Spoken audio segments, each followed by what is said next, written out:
14살의 소녀가 가족과 함께 자이로드롭 놀이기구를 탑승했다. 시속 94km 속도의 스릴은 그들을 설레게 했다. 하지만 그들은 몰랐다. 자신이 그 속도로 날아간다는 것을.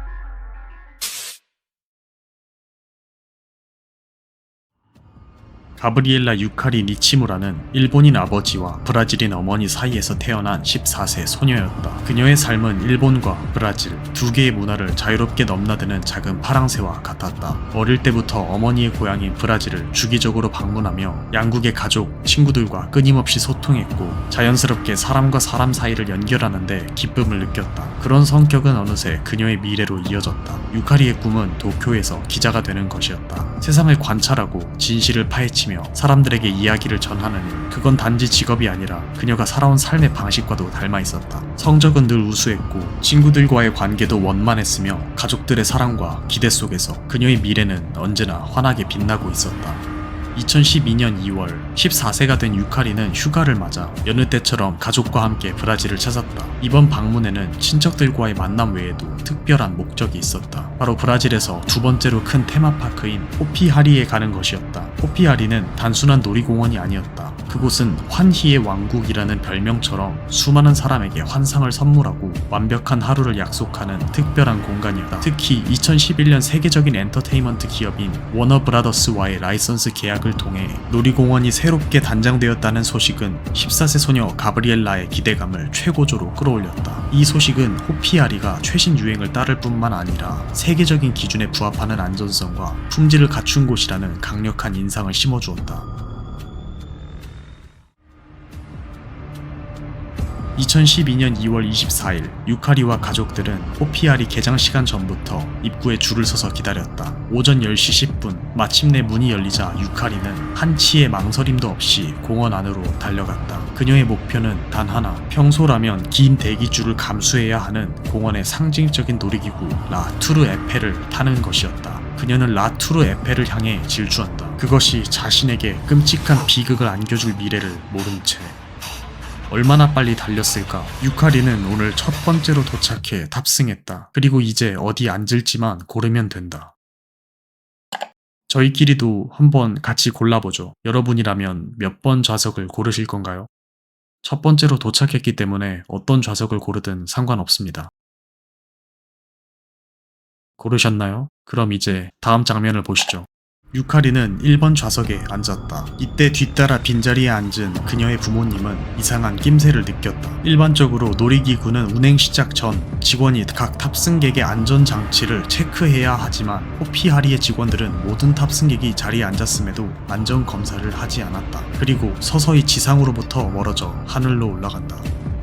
라투르 에펠은 1999년 11월 30일 호피아리 개장과 함께 운영을 시작한 롯데월드의 자이로드롭과도 같은 대표적인 놀이기구다. 파리의 에펠탑을 본뜬 69.5m, 약 23층 건물 높이의 이 거대한 놀이기구는 승객들을 태운 곤돌라를 타워 꼭대기까지 끌어올린 뒤 최고 시속 94km의 속도로 자유낙하시키는 아찔한 경험을 제공했다. 낙하 후 약 20m 상공 지점에서 강력한 브레이크 시스템이 작동하여 안전하게 그녀가 추락했다. 브레이크가 걸리는 지점에서 머리부터 떨어졌다. 끔찍한 소리가 났다. 살점과 뼈가 동시에 깨지는 수박이 터지는 듯한 소리와도 같았다. 그녀가 추락한 그 순간 웃음소리로 가득하던 놀이공원은 짧은 정적을 지나 순식간에 아비규환이 되었다. 당시 화장실에 간 아내와 3살 배기 딸을 기다리며 멍하니 라투르 에펠을 바라보고 있었던 산드로 로하스는 주변을 모두 얼어붙게 만들 정도였습니다 하며 그날의 기억을 생생하게 증언한다. 그녀가 어떻게 떨어졌을까? 사실 그녀가 탄 좌석은 10년 동안이나 고장난 채 방치되어 온 유령 좌석이었다. 안전바 잠금 장치가 고장나 고쳐야 했지만 호피아리 측은 수리하는 대신 단순히 안전바를 내려놓는 방식으로 승객이 앉지 않도록 관리하겠다는 임시 방편으로 운영을 이어갔다. 표시된 것도 없어 겉보기엔 다른 좌석들과 전혀 다르지 않았다. 그리고 사고 발생 13일 전에도 한 승객이 그 좌석에 앉으려는 상황이 있었다. 이를 발견한 직원은 즉시 승객을 말렸고 곧바로 상부에 해당 사실을 보고했다. 하지만 그때도 관리진은 아무런 조치를 취하지 않았다. 그렇게 유카리는 그 좌석이 만들어낸 첫 번째 희생자가 된 것이었다. 69.5m 상공의 정점에서 시속 94km의 속도로 수직 낙하가 시작되었고 기구는 순식간에 아래로 내달렸다. 지상 20m 지점, 전자기 브레이크가 작동하며 강력한 감속이 걸리는 순간 그 반동을 이기지 못한 안전바가 위로 크게 들올려 올라갔다. 그녀는 그대로 공중으로 튕겨져 나가 머리부터 콘크리트 바닥으로 추락한 것이다.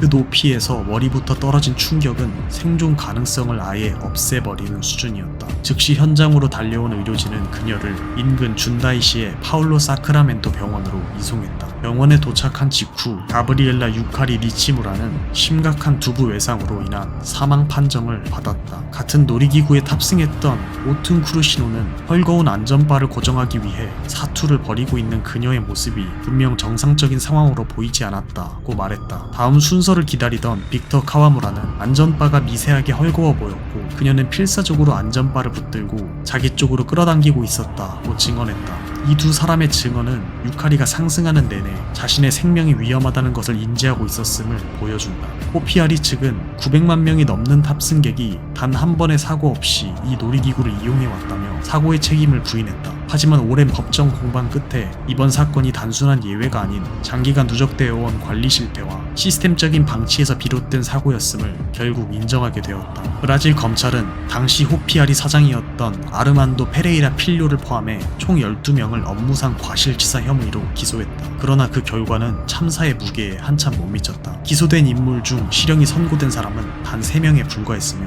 이들 역시 초범이라는 이유로 형량은 모두 사회봉사로 대체되었다. 단 한 명도 교도소에 수감되지 않았다. 나머지 9명은 아예 처벌조차 받지 않았다. 이러한 결과에 분노한 유카리의 유족은 호피아리를 상대로 400만 헤알, 약 20억 원의 손해배상을 청구했고 비네두 시청을 상대로도 100만 헤알, 약 5억 원의 책임을 물었다. 이후 공원 측과 유족 간에는 민사상 합의가 이루어졌지만 그 구체적인 합의 금액은 끝내 공개되지 않았다. 이 끔찍한 사고 당일 호피아리는 깊게 사죄하며 공식 발표를 하였다.